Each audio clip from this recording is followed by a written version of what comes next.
And now I'm finding out that the science lends itself better to sprinting being more healthful for your cardiovascular system. And so the Carol bike now simulates the sprints because it's basically hit training. It's high intensity interval training, and that's kind of what sprints were without the science behind it. And so I now, since I bought the Carol bike, like a 7 minute high intensity workout on the bike. So it's really short. It's 2 20-second all out as fast as you can pedal sprints, but it has a 2 minute warm up, a 2 minute like cool down between the two sprints, and then another 2 minute cool down at the end. So it's not hard to do. It's to work into your routine at all, but 20 seconds pedaling as fast as you can feels like an eternity. But I've noticed huge gains in my cardiovascular fitness and in my run performance, which I wasn't getting in all of the years that I've been doing marathon training. I've never gotten that big of gains in my performance as I had since using the Carol bike. So that's big into my fitness routine now.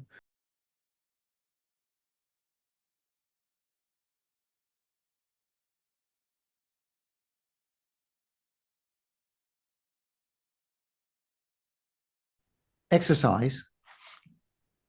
So I see that you use a Carol bike. I'm not familiar. It's some kind of really high intense hit, right? The Carol.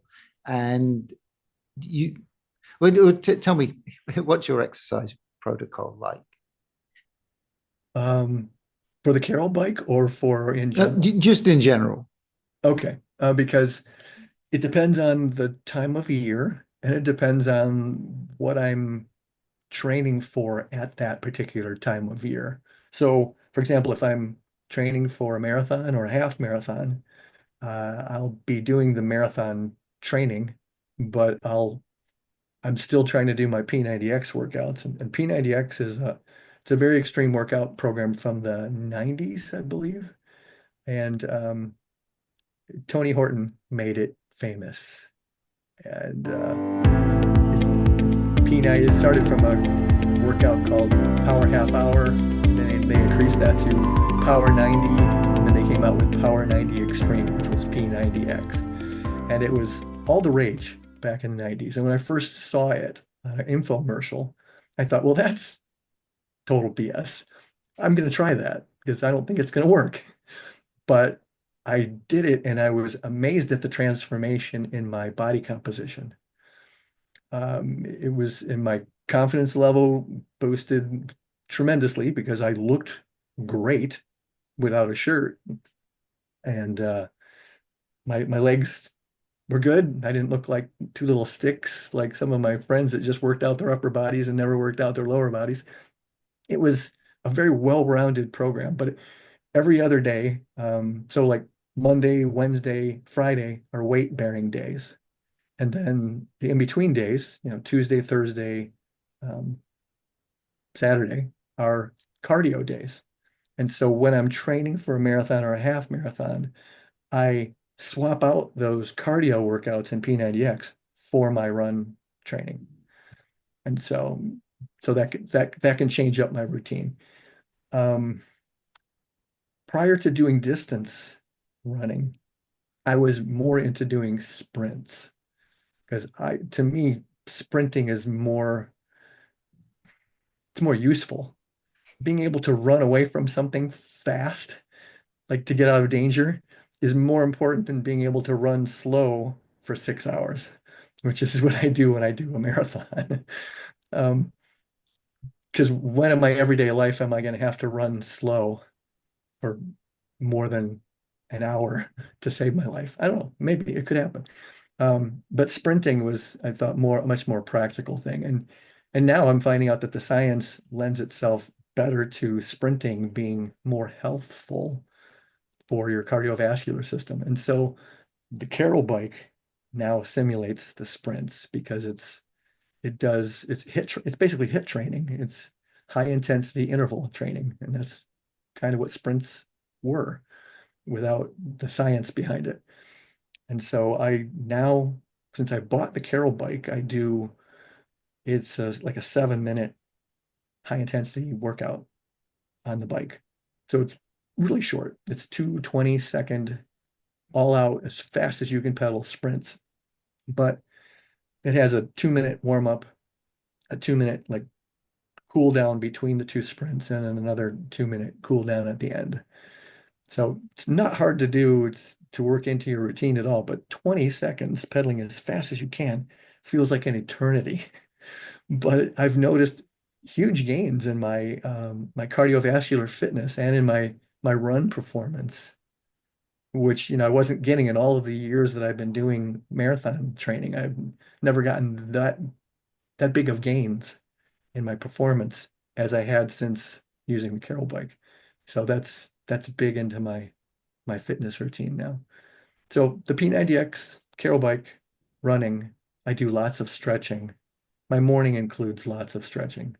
I like to be able to be very flexible because as we age, well, there's two problems with as we age. One is, potentially losing your balance and falling. And then the other is when you fall, how gracefully can you fall, right? If you're very stiff and you fall, you're going to break something or you're going to tear a ligament or a tendon. And so you're going to do yourself damage if you're stiff and you don't have the flexibility or the range of motion that you should to be able to, you know, cushion yourself from the fall. So in preparation for my old age, I work on my balance and my flexibility. So like work on doing splits, being able to fold my legs over my head and get my knees to touch my chest and try to get my toes over my head. Um, do hip stretches on the bed. I mean, I do all kinds of wild stretches, even elongating my spine. I drug it out of usually behind me, I have an inversion table and I pulled it out of the picture so it's not sticking out of the back of my head. But I do that, every morning as well, just to try to elongate my spine and stretch to keep the flexibility there. So I'm very big on balanced work and flexibility. I don't know if you've seen on my website and on Instagram, I posted videos of me trying to do a slack line in my backyard. So most people at 62 would not be attempting to do something like that for fear of breaking a hip. I I have the flexibility that I'm not worried about being able to catch myself if I fall, but working on the balance to be able to work a slack line it's fascinating to me. Plus, was recovering from a concussion that I got on a roller coaster a few years ago, and I noticed that after the concussion, my balance was affected, and so that made me amplify my balance work. So I have different boards. I have a Bosu ball in my den that like while I'm watching TV, I'm using the Bosu ball to balance on with one leg. I've got a teeter board that rotates in 360 degrees and it can teeter one way or another. So I'm using that. And then I've got for the winter, I can't be on my slack line because it's too cold outside and there's snow on the ground and ice. So I have a board. It's called a Gibson board or Gibbons board. It's a board that's probably about this long. It's curved and it's got a slack line attached to it. So it's a very short slack line. And so I will stand and try to balance on that again while I'm watching Netflix or something in the evening. I actually find that harder to balance on than the huge slack line that spans my backyard. And that sways dramatically. Whereas this thing barely sways at all, but I have more trouble standing on that with the little bit of movement that it makes than I did sticking with the thing that's swaying like crazy. I don't know why, but eventually I'm sure my brain will compensate for that and I'll get better, but it's slow going. I'm still working at it. Right. Well, it's interesting that you have such a focus on the on flexibility and balance. I was listening to Peter Attia, and although I guess his was a little bit different. It was more about just doing exercises properly so that you build your body in the correct way, He especially calls when it the centenarian Olympics. Yes. Yeah, Yeah. that idea was that's a smart idea. But Yeah. yeah. Yeah. I borrow from all of the greats, in putting together my protocol. I don't even like to call it my protocol because it's just ideas that I get from everywhere and I assimilate those and try to make those into my own. Like, why wouldn't you take the best of what you see other people doing and try to duplicate that for yourself? Because success leaves clues, right? It does. I saw on your website you do a number of kind of more advanced techniques, right? Like HBOT, exosomes, stem cells.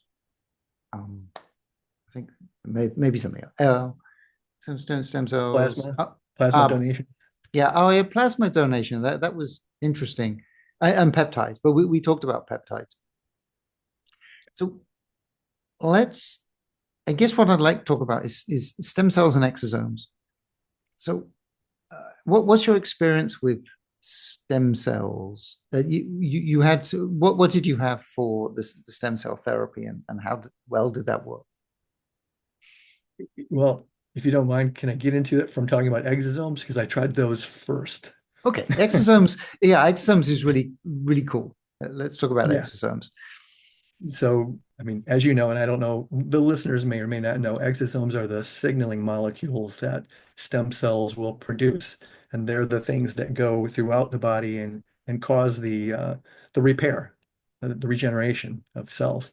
And so I heard on a podcast about a thing called um, all of a sudden I'm blanking on the name, and it's so obvious. Club Exosome. It's a joint venture between Dr. Sandra Kaufman and Stephen McCain, where they get together in Las Vegas, Nevada, once every quarter they'll have people all over the country and even from other countries will pool resources together and buy exosomes at wholesale. And they will meet at it's basically a suite in one of the hotels in Vegas. So there's no overhead of a clinic. There's no overhead of, paying retail pricing.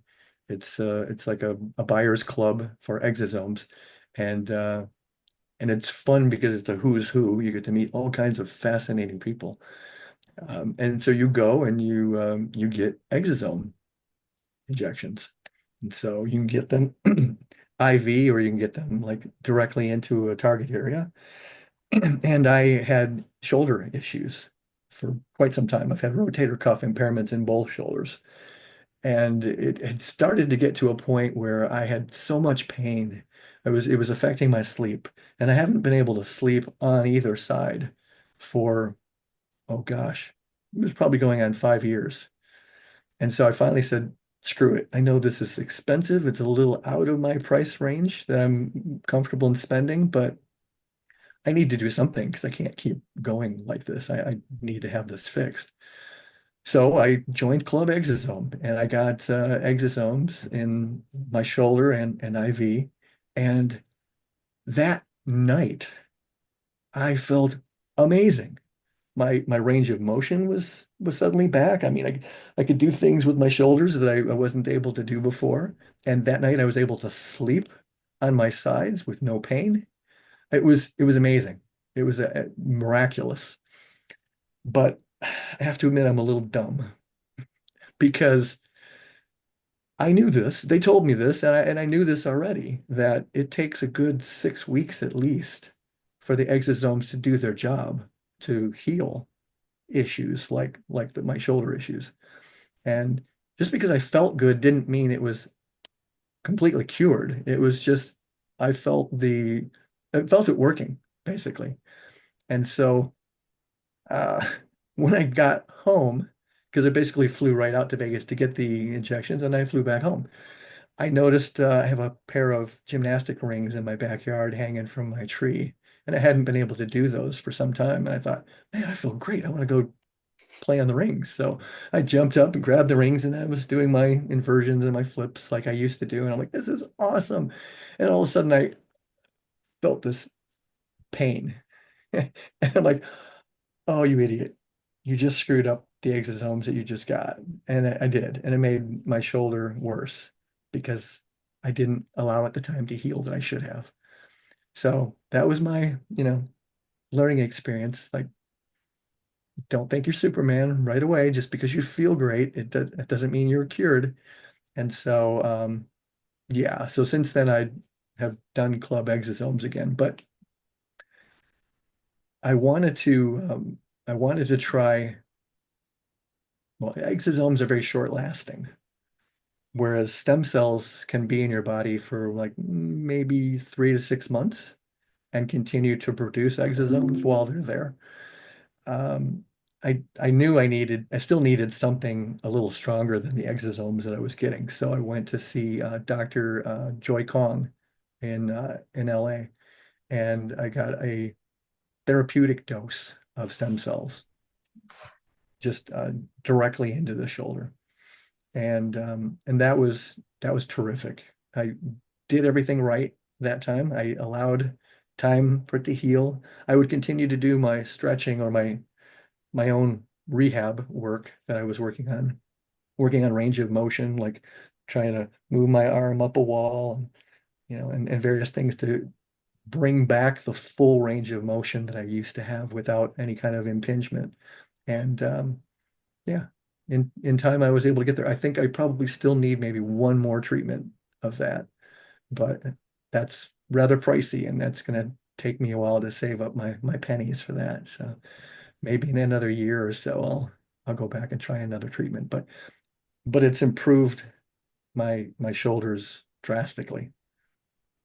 Whose stem cells? Are they autologous? They're your stem cells or they're No, external? these would be like placental derived and cord derived cells, but they're from the way she does it in her clinic. They only come from donors in the United States who they pass very rigorous testing protocol. Since they can't pay people to donate their stem cells or their placentas, they can they can at least offer them the opportunity for like physicians to follow them more closely and offer prenatal vitamins to help out through the course of their pregnancy, because they want to make sure that the mother is healthy during the whole pregnancy so that the placenta is going to be healthy, and that they run through all kinds of testing to make sure they don't have any diseases. And they also can't have uh, accepted the vaccines at all, the COVID vaccine. That's just out of the utmost of safety. It's not like there's really any true concern over that, but it's just one criteria they have to ensure the utmost of safety for whoever is going to receive these. And so, yeah, they're very rigorous about their screening processes of both the people and of the cells themselves. So But I was impressed. okay, and there's no rejection issues, No, no, which is because interesting, they haven't differentiated yet. So they're right? they're still, I guess, at that point, pluripotent. I think, I guess, if I'm using that term properly in this context, they're still at a stage where they're still embryonic. Yeah, So they haven't, like, I guess one of the problems, I'm told that if you go overseas, they will take your own stem cells, and they can amplify them and grow them. They can at times during the amplification process, they can begin to differentiate. And you don't want that, because as soon as they start to become a certain cell type, they're no longer a stem cell that can become any cell. right. And so that can be an issue. So that's why they stick with the cord cells rather than using your own. And plus, as we get older, our own stem cells reportedly aren't as efficacious as they once were. So yeah, they're not as beneficial to use your own. That is probably true. I mean, most things go like that. Okay, so taking a step back, actually. How, I mean, there's so much more we could talk about your protocol, but I, you know, And I I could think we have, ramble. I could ramble on for hours about this stuff too. I, So I I think apologize if I've been going long on my no, answers. no. But I think we should move on.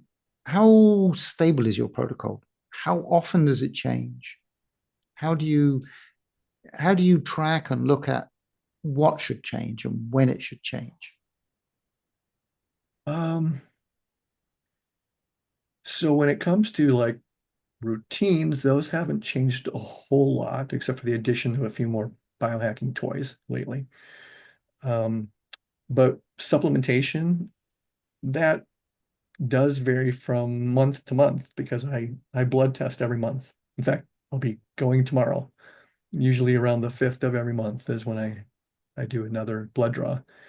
And I'm usually working toward certain markers, just trying to eke those back into optimal. So I don't go, I mean, most people are really happy if most of their markers fall within the reference range. That's not good enough for me. Reference ranges are terrible markers to try to target. If you think about it, and again, this is not original thinking. I've heard this from many other people. Reference ranges are the only people that are able to go and get blood draws from a doctor are somebody that has a problem that the doctor is trying to diagnose, right? So it's somebody that's already sick with something, and you're getting the blood draw to help the doctor figure out what's wrong with you. So reference ranges are based upon the averages of the population. And those averages are the averages of sick people. So why would you want to be average for a population of sick people? That doesn't make a whole lot of sense. Instead, you want to be optimal for the ranges for healthy people. And so I tend to target the ranges of studies that were done on healthy, young, 18 to 25-year-old, collegiate athletes, because that's a population that is studied. And so knowing what their ranges of these blood markers are, that's what I try to target. Because if you want to stay young, you want to have the markers of a young person, not just of those of your age group and say, oh, well, that's good enough. You're average for your age. No, no, thanks. So I will do my supplementation changes to keep tweaking these different markers closer and closer and closer into that optimal range for an 18 to 25-year-old athlete. So in that case, I would say my supplement regimen is not stable. I don't, unfortunately, I don't update my website often enough to show all those little tweaks that I'm doing because, you know, I, my life is fairly busy, so I don't always give the time to tweak all those little nuances on my site. Probably should. But every so often I will go in and do a major update of I have a massive spreadsheet that I keep of all of my blood labs.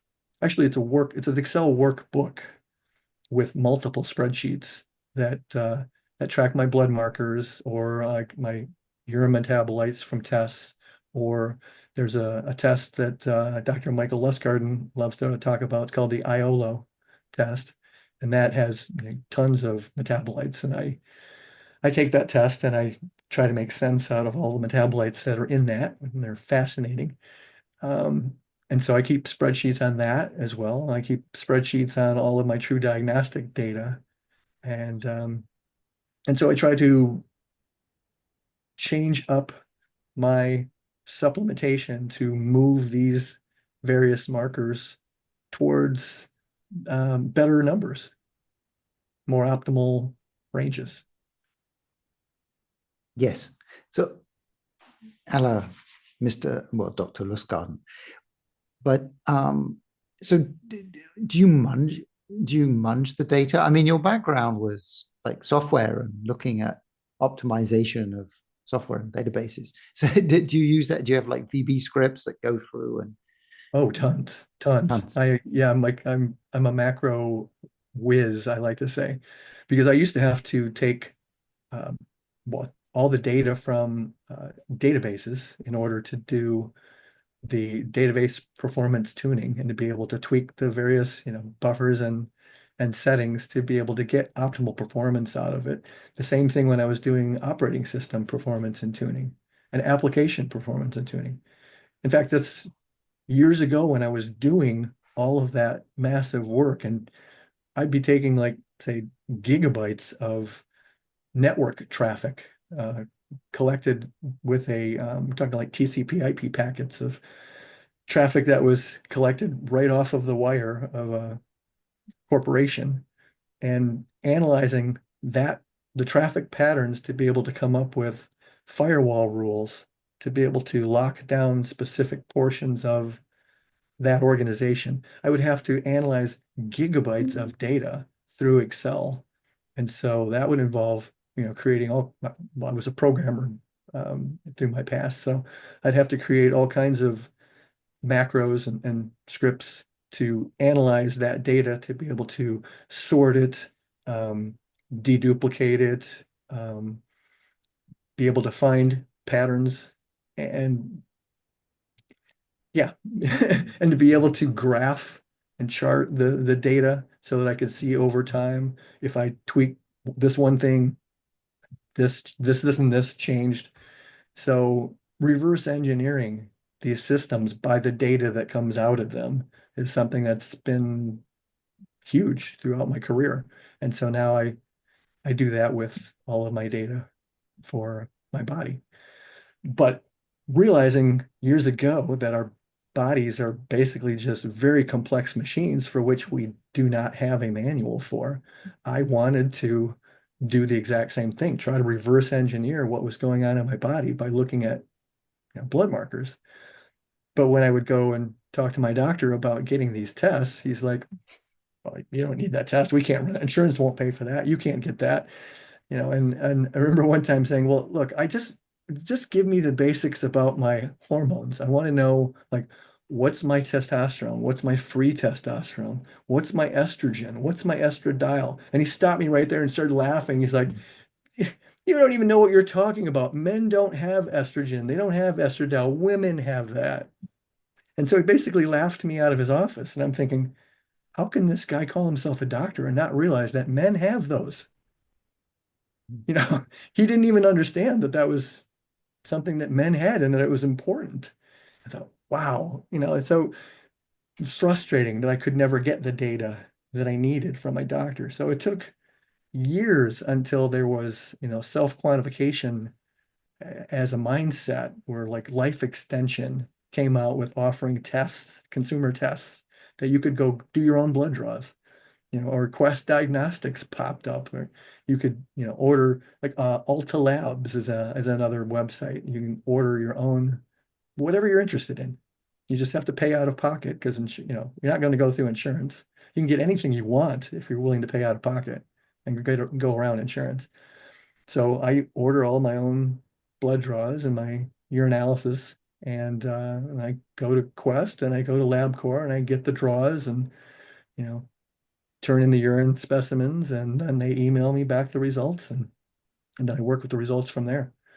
So it's a wonderful time that we're living in, that we have the ability to get this kind of data about ourselves without anybody interfering.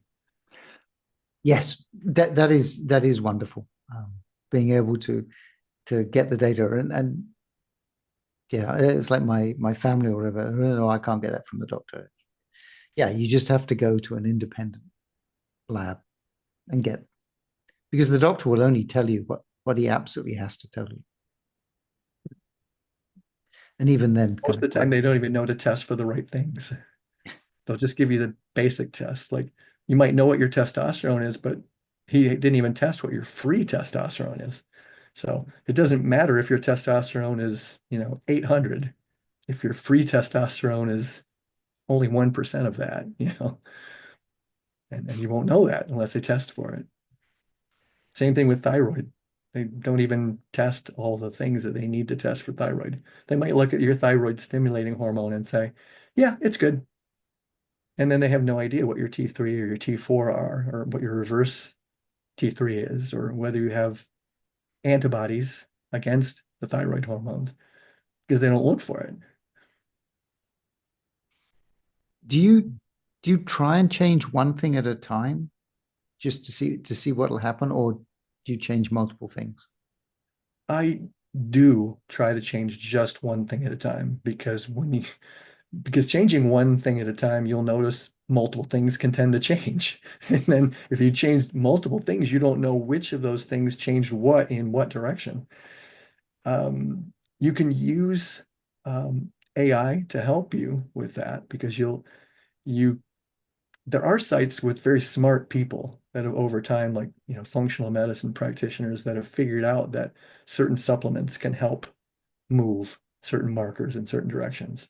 I mean, that knowledge is out there. It's just kind of in the fringe. It's not mainstream medicine, but it's there. It's out on the internet. And with the use of an AI that can, you know, use the internet, it can go out there and find those things for you and then help you to say, oh, okay, so you want to move this particular marker? Well, you should either increase your consumption of X, or decrease your supplementation of Y. It'll give you some hints about what you can try. And so I'll try one of those things, each month. Now, there's so many different markers that obviously at some point, if I only did one thing at a time, it would take decades, if not my entire lifetime. But thankfully, most of my markers are already in the optimal range, so I don't have to worry about trying to change everything all at once. So if there's something that's just out of optimal, then I can target in on the one thing. Yes, that is certainly something that I find, which is that if you do a blood test every 3 months or something, you do it like every month, but Every month. Yeah. yeah, I do it maybe once every 3 months or more. It's just too long, right? To change things and then see anything happen, and then And hormones you really need to get in place first. And I learned that the hard way because there was a point prior to, it was probably 2018. I had most of my markers all dialed in, but I knew that my thyroid hormone was way off. And I've been on thyroid supplementation now for about 30 years. And the endocrinologist that I was seeing, well, and I hate to say this, but probably most endocrinologists are this way. They're like, yeah, okay, it's good enough. Yeah, I'm giving you this, I'll give you this medication and yeah, okay, you're okay. You're not gonna die. But it's not optimal. It's nowhere near what you should be taking or where you should be. And so I had all of these other markers optimized except for my thyroid. And so I thought, well, I need to go start working on the thyroid. So I had to argue with an endocrinologist, about why I thought I needed to change my medication, even showing her the data. I explained to her I'm a biohacker. I do blood draws every month. I'm trying to move my markers in the optimal range. She'd never heard of it. She thought I was an absolute nut. And and then I told her I was a poor converter, of thyroid hormone, the T3 to T4. Actually, I might have that backward. T4. I always mess that up. But she says, "Oh, everybody comes in and says they're a poor converter. You can't believe everything you read on the internet." I'm like, "Look, here are my blood labs for the past 2 years. Every month, you can see that I am a poor converter because my my again, I probably got this backward because I get these backward all the time now, unless I've got the data in front of me. But I can say you can see my T3 is super high and my T4 is like almost non-existent. So I'm obviously not converting this like I should be. And then she'll be like, oh, well, okay, yeah, you're right.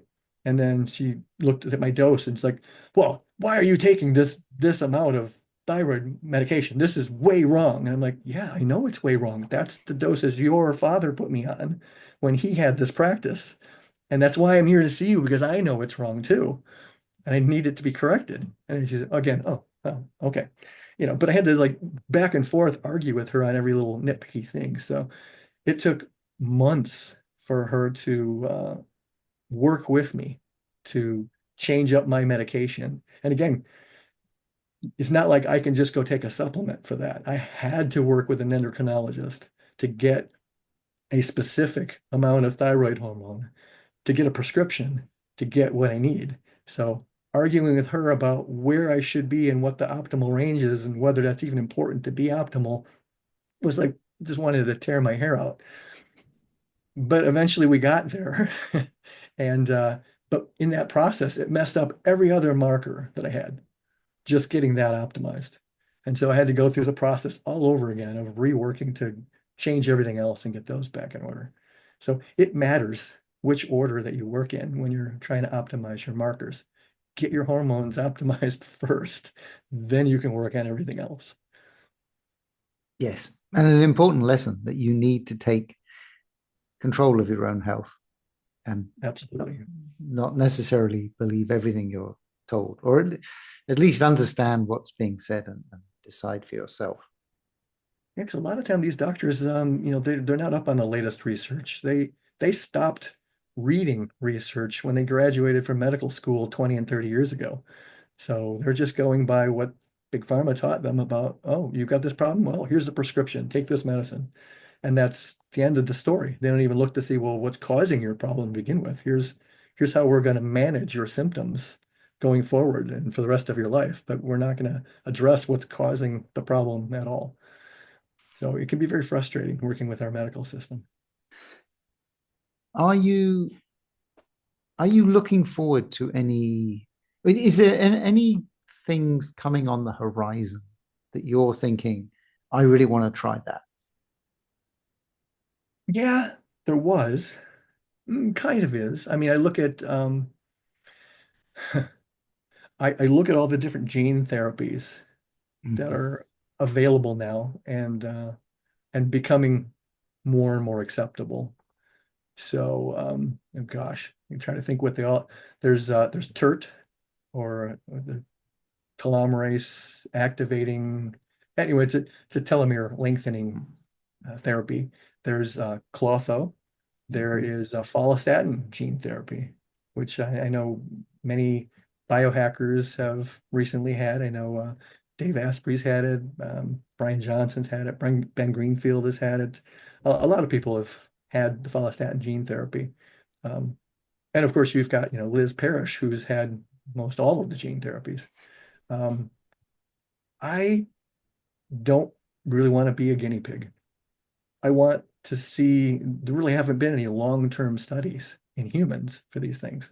So I have the luxury of time. I can wait another 5 years or 10 just to see how it affects these folks that are willing to put themselves out there for science and try these things, see how it affects them.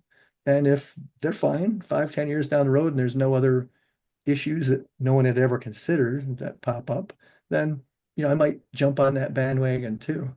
But I had been offered the follistatin gene therapy by the folks at MiniCircle, and it was very tempting because they were kind of looking to sponsor me, and so it wasn't going to cost me the amount of money that it would cost the average consumer to go get that.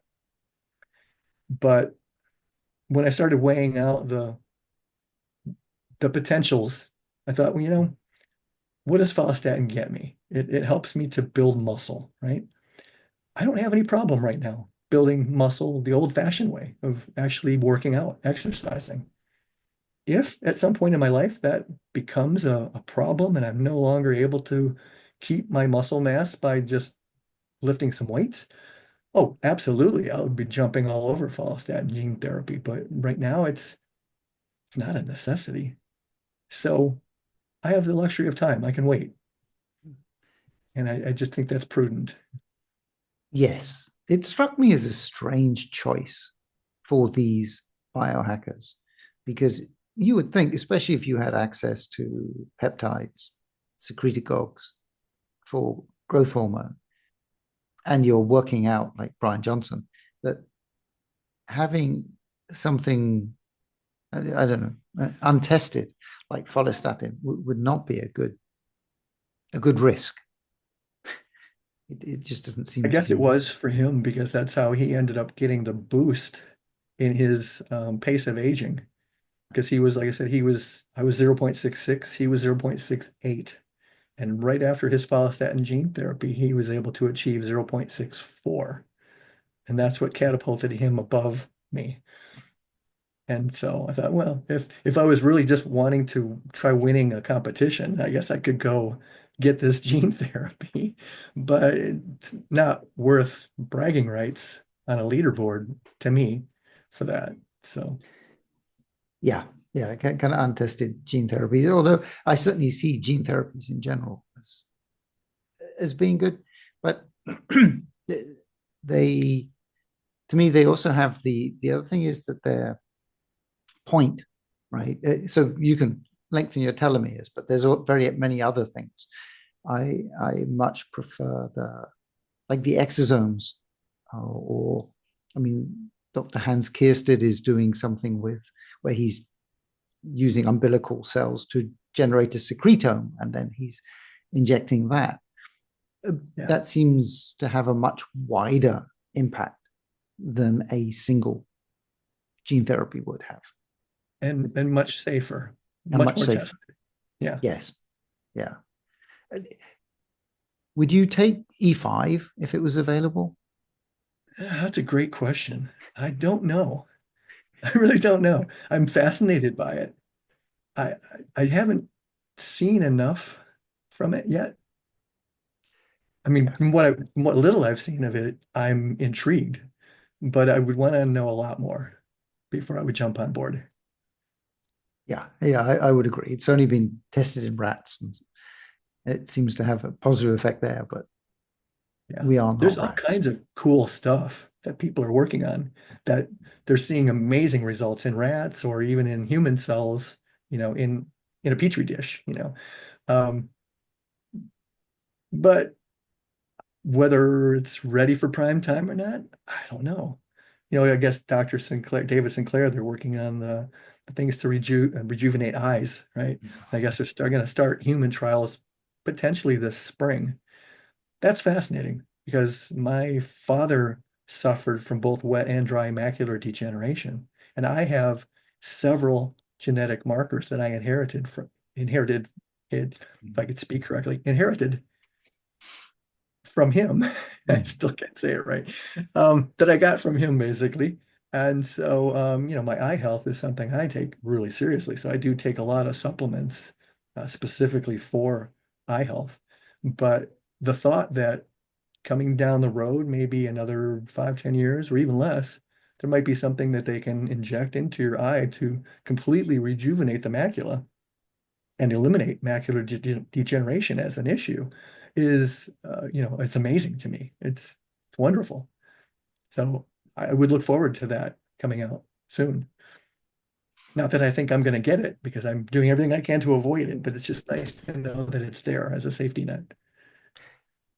Yeah, yeah. I think there are. I mean, because I talked to a number of the people who are working on these therapies, and there just seems to be so much that it's just not quite there yet. And yeah, I think we have time, and that, but some time, and that's certainly why I spend a lot of time trying to do the right things, right? Do the exercise, I know whatever. I've mentioned it before in other podcasts, but just because you have a low or slow pace of aging doesn't necessarily mean that you are metabolically healthy.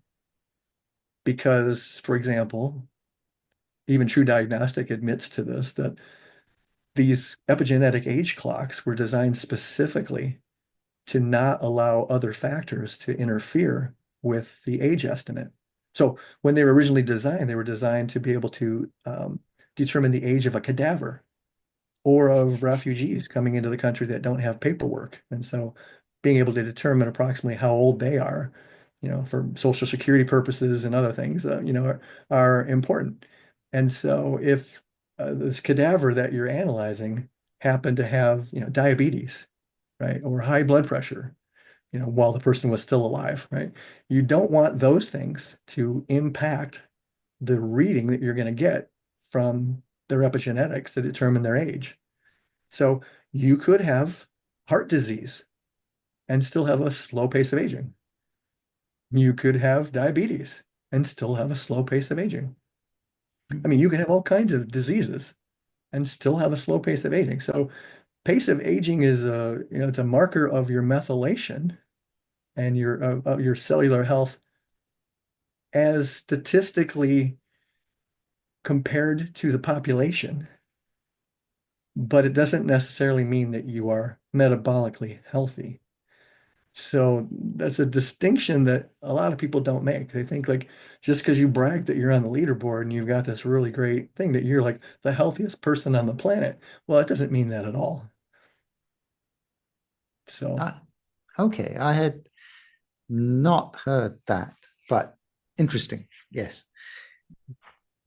Okay, Dave, wh- where can people, if we haven't covered enough in this podcast, I feel like we've where just scratched the surface, we but yeah, just, okay. yeah, yes, it's true that there is so much we could talk about, but you've been very generous with your time, and we're coming up to the 2 hours. Where can people find out more about your protocol and the things that you do? I list everything to almost exhaustive detail on my website at DavePascoe.net. And I'm available on Instagram at Dave.Pascoe. So those are the two primary places that you can find me. Excellent. And of course, at various meetings that you Exactly. attend. Yes. Okay, Come Dave. to any biohacking event, and you should be able to find me. Okay. Hopefully, I will be able to do that. I would love to meet you in person. Okay, Dave. Thank you so much. Thank you.